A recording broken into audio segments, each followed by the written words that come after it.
자, 이제 우리 2단원 근대개혁운동에 대해서 이제 볼 건데요. 그 첫 번째로 이 갑신정변에 대해서 확인을 해볼 겁니다. 여기서 이제 중요한 건 이 갑신정변이라는 사건이 이제 중요한데요. 자, 먼저 좀 이제 확대를 해서 한번 같이 볼게요. 자, 일단 이 갑신정변이라는 사건은요. 자, 갑신년에 일어난 어떤 정치적인 변란이다. 이러한 뜻이에요. 연도는 이제 84년인데 연도를 외우기보다는 여러분들 이제 사건의 어떤 순서를 좀 기억을 해두면 좋아요. 지난 시간에 우리가 이제 이모군란이라는 사건을 배웠죠. 그 이후에 일어난 사건이다라는 거 여러분들 이제 확인을 하고요. 자, 이 갑신정변을 일단 주도한 세력은 이 급진개합하다라는 거예요. 김옥균, 박영효, 홍영식, 서광범 이러한 급진개합파들 이렇게 이제 확인할 수가 있는데. 우리가 이 개화파라는 사람들이 크게 이제 온건파와 급진파로 이렇게 나눌 수가 있고요. 당시 이제 주류 세력은 이제 온건파였다라는 거죠. 그래서 고종이 이제 80년에 통리기무함을 만들어 가지고요. 본격적인 어떤 개화 정책을 추진할 때 이 온건파가 이제 주도했다라는 거예요. 자, 그러한 상황에서 이제 급진파가 보기에 온건파가 주도해서 이렇게 개화 정책 추진하는 거 마음에 안 든다라는 거죠. 너무 소극적이다라는 거예요. 자, 당시 일단 배경을 한번 봐볼게요. 이모군란 끝나고 나서 이 이모군란을 진압해줬던 청나라, 이 청나라가 이제 내정 간섭을 우리 조선에 대한 내정 간섭을 이제 하게 되고요. 또 지금 현재 이 급진개화파들이 보기에 정부가 소극적인 개화 정책을 추진하고 있다라는 거에 대해서 이제 불만을 갖고 있는 상황이었다라는 겁니다. 또 당시에 이제 청나라와 프랑스가 베트남에서 이제 전쟁을 하게 됐어요. 이 베트남에 대한 어떤 주도권을 두고요. 그래서 당시 이제 조선에 주둔한 이 청군을 청나라 군대를 일부를 이제 철수를 시킵니다. 철수를 이제 시키고 이렇게 되니까 이제 조선의 청군이 이제 얼마 없는 상황이다라는 거예요. 또 이 급진개화파들은 이 일본의 메이주신을 본받자라고 이제 생각을 하기 때문에 일본에 대해서는 이제 긍정적으로 생각을 하고 있다라는 거예요. 그래서 이 급진개화파들이 이 정변을 일으키기 전에 일본 공사관에 가가지고요.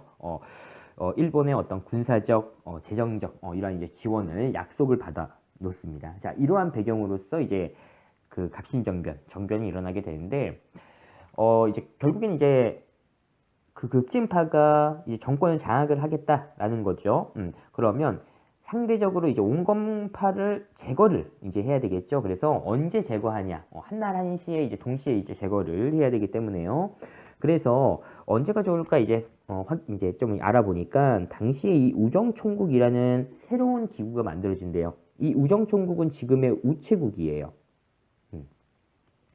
자, 이 우정총국을 이제 개국한데 이제 만들었대요. 이거를 이제 본격적으로 이제 시행하겠다라고 하면서 당시 정부에서 새로운 기구가 만들어졌으니까 이거에 대한 이제 축하연, 그러니까 파티를 이제 준비한 거야. 자, 정부에서 이제 만든 파티예요. 그러니까 당시에 이제 고위 관리들이 이제 많이 참여하겠죠. 그래서 이제 급진개화파들이 생각을 한 거예요. 여기에서 이제 정변을 일으켜야 되겠구나라고요. 자, 그래서요. 이 우정총국 개국 축하연 때 정변을 일으키고요. 이게 이제 성공을 거둡니다. 제거를 하게 돼요. 자, 그러면서 이제 우리가 이렇게 정변을 일으키는 이유는 이런 걸 바꾸기 위함이다 라고 이제 이야기를 해야 되겠죠. 그래서 이제 발표를 했던 게 개혁정강 14개조라는 걸 이제 발표를 해요. 자, 이러한 상황에서 고종 입장에서는 2년 전에 이모군란 그때도 이제 정권을 잠깐 잃어버렸으니까 이때도 지금 정변이 일어나서 정권을 잃어버렸단 말이에요. 이걸 이제 다시 이제 정권을 차지하기 위해서 또 이제 청나라한테 도움을 요청을 하게 되는 거예요. 청나라가 군대를 이제 보내요. 그래가지고 결국에는 이 갑신정변 3일 만에 실패로 끝났다라는 거예요. 그래서 보통 이제 뭐 3일천하라고도 이제 이야기합니다. 자, 이제 본격적으로 이 급진개화파들이 주장했던 이 개혁정강 14개조의 어떤 주요 내용에 대해서 우리가 한번 확인을 해 볼 건데요. 먼저 1조에 보면 청에 잡혀간 흥선대원군을 이제 돌려보내달라라고 하고요. 또 종래에 청에 행했던 조공을 폐지하겠다라고 한 거야. 결국에는 청과의 사대 관계를 청산하겠다.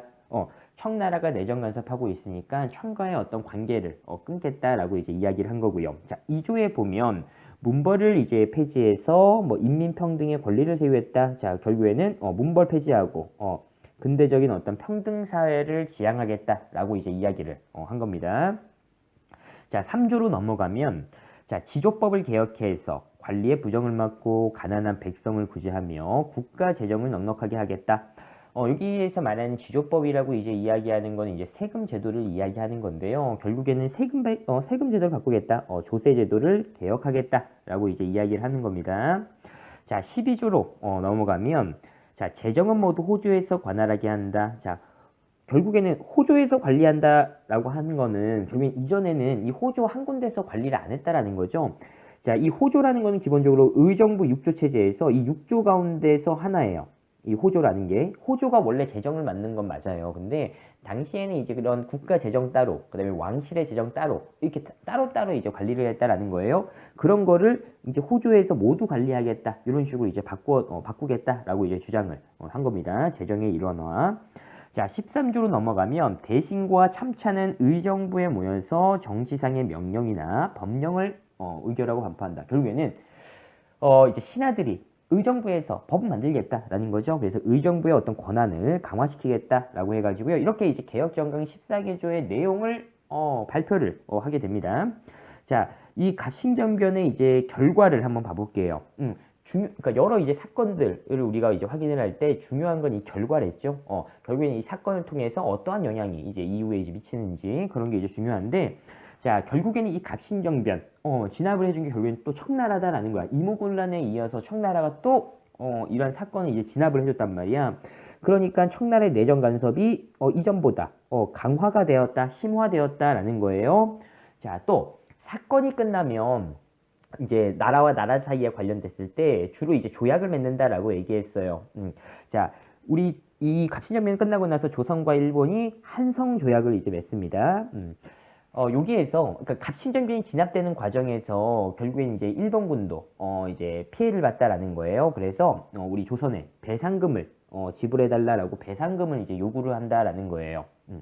자, 그 다음에 또 청과 일본 사이에서 텐진 조약이 맺어져요. 자, 이제 청과 일본이 생각을 한 거예요. 지금 조선의 청군과 일본군이 같이 지금 주둔해 있으니까 조선의 어떤 정치적인 사건에 의해서 청군과 일본이 조선 안에서 싸울 수밖에 없다. 그러니까 양국 군대 다 철수시키자라고 해요.